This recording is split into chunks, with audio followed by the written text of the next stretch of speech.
ici de Castelnaudary. Alors vous êtes conseiller général de l'Aude, effectivement. Il y a un point qui est important, vous êtes locavore, vous êtes le premier locavore français. Expliquez ce qu'est un locavore. Oui, bonjour. Donc, un locavore, c'est tout simplement une personne qui a décidé de ne se nourrir que dans un rayon de 150 km. Donc, j'avais fait cette expérience-là pendant un an, entre septembre 2008 et septembre 2009. Je me suis mis en scène, donc plus de café, plus de chocolat, plus de bananes, et les producteurs locaux m'ont nourri.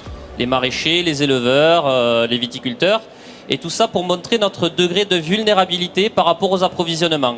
Quand on sait qu'à peu près 80% de notre alimentation est achetée en grande surface, même dans les campagnes, et que ces mêmes grandes surfaces n'ont que 4 jours de stock de Vaël, qu'est-ce qui se passerait si, pour une raison ou pour une autre, on avait des problèmes d'acheminement et de transport? Donc j'ai voulu mettre un coup de projecteur sur les circuits courts. J'en ai réellement fait la promotion, c'était d'ailleurs tabou à Castelnaudary, même dans l'Aude, l'expression circuit court, au pays des circuits longs et de la pensée unique blé dur tournesol.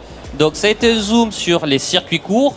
Et là, avec cette affaire dite Spanghero, mais ils n'ont plus rien à voir là, dans cette affaire-là, on a un zoom sur les dysfonctionnements des circuits très longs. Donc c'est une ironie de l'histoire.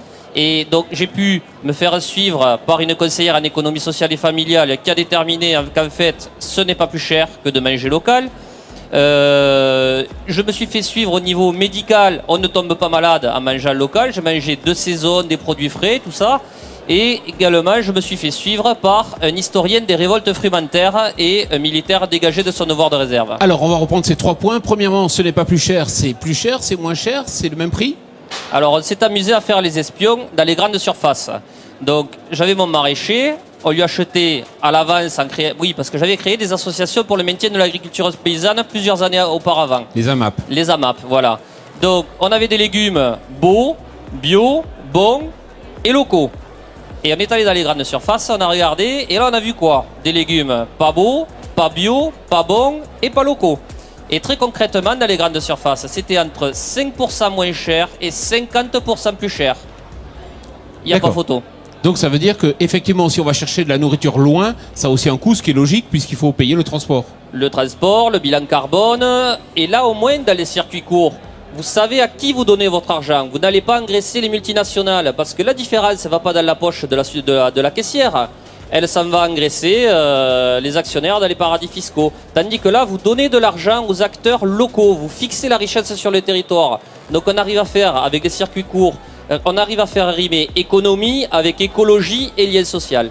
Tout à l'heure, vous avez parlé de risque. C'est-à-dire, effectivement, s'il y avait une guerre, s'il y avait une problématique, je ne sais pas, de terrorisme, on a peu de visibilité en termes de temps. Bien sûr, nous sommes sous perfusion alimentaire. Les villes, évidemment, mais également les zones rurales qui se sont trop spécialisées. Elles sont trop dépendantes des approvisionnements et des intermédiaires.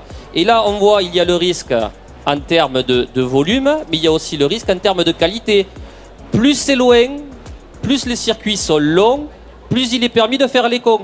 C'est exactement ça. Il y a de moins en moins de confiance lorsqu'il y a de plus en plus d'intermédiaires. Donc revenons à une économie du face-à-face. Laurent Spanghero, comment vous réagissez par rapport à cette notion de circuit court?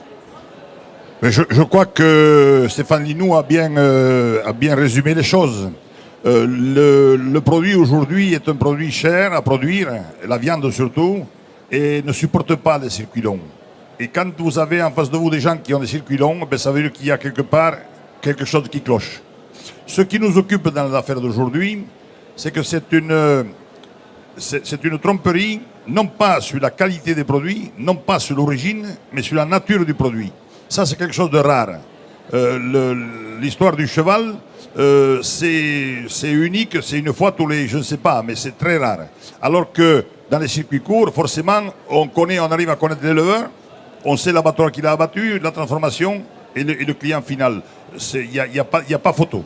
Et ce concept même de minerai montre bien qu'on a perdu le lien avec la viande. On ne sait plus de quoi on parle.